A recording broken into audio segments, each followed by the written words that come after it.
The dumbest bill in America is from Minneapolis. It's a Minneapolis plastic bag ban.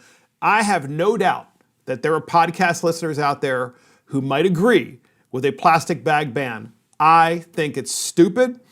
Minneapolis City Councilwoman from the 10th Ward, Councilwoman Councilwoman Laura Bender, in August of 2017, they started out with a plastic bag ban in Minneapolis. And they had all of these, they had discussions and so forth because, Laura Bender is this very woke progressive who wants to just, stop people and ban everything.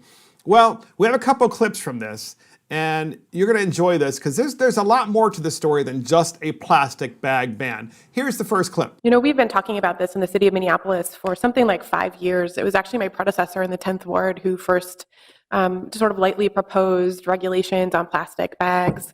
And then the official process has been happening for, I think, 2 years, including our adoption of an ordinance that was then retroactively preempted by the state. So I think the suggestion that we need more community engagement on this issue is maybe just more of an opposition to the policy itself. Yeah, we don't need any more community engagement on the issue, she says. And that's from 2017.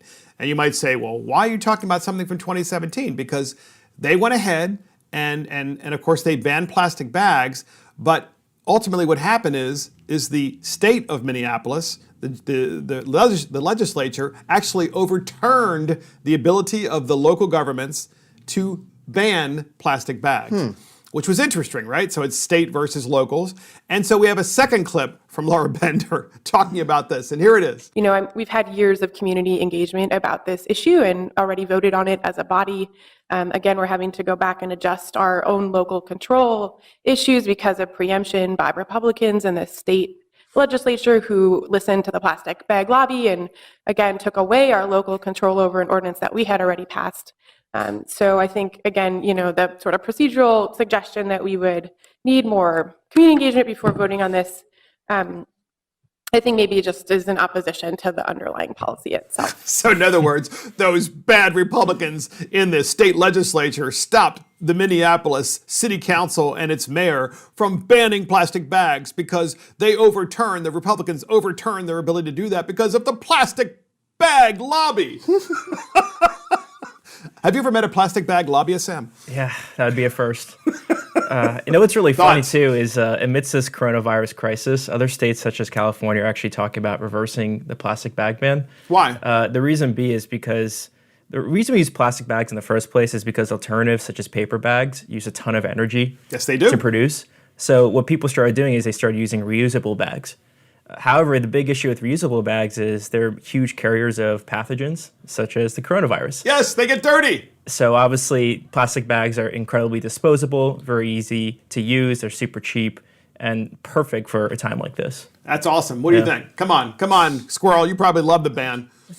Yes and no, but I was kind of dismayed. I think last year where I live, my jurisdiction no longer recycles plastic bags. Where I'm like, it's going to decompose over 500 years in a landfill, and I'm just.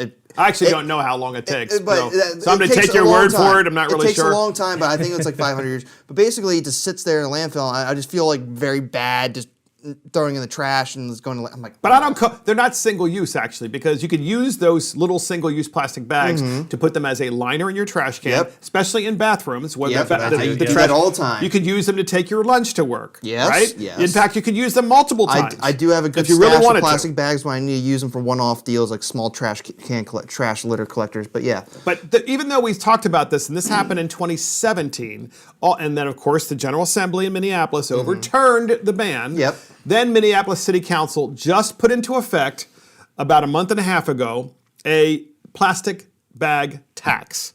So they're finally taxing, that's what they want to do, because they couldn't ban them, so they're taxing plastic bags. But of course, as always, the woke progressives never have any kind of solution.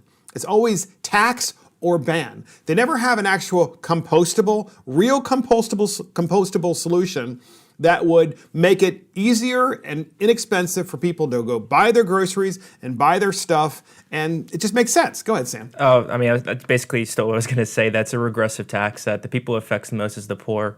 who obviously have to go to grocery stores, buy groceries, and that extra was at like 5 cents to It's the a dollar. 5-cent tax. Obviously, that adds up over time, though. It really does that. Probably grocery stores that don't have an option of getting just paper bags versus plastic bags. Like the one I go to, say, would you like paper or plastic? And I usually go with paper just because I use that for storage, recycling cans and stuff like that too. Sure, an easy way of doing it. And as I said before, you just use the plastic bag multiple times, and then it's not a single-use plastic bag.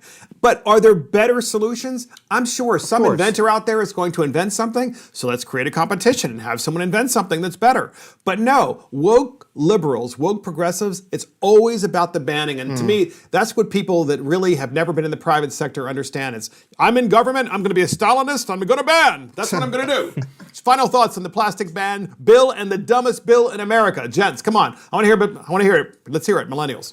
I'm in the between on this one. There's a lot of different alternatives that could be happening or could be invented that could go around all these issues. But honestly, I'm just right now I wish they recycled plastic bags more. Yeah, but I don't disagree with that. The recycling part. Go ahead, Sam. Final thoughts. Virtue signaling at its finest. It absolutely is. So that's it from Mark and the Millennials. Thank you for joining Mark and the Millennials. This is Mark Fisher. Thank you to our millennials, Sam Fisher, Ryan the Squirrel Brady. Howdy. And of course, our producer, Adam Couture, and our assistant producer, Christopher Hopkins. Join us on iTunes, Spotify, YouTube, Facebook, and our website. See you next time.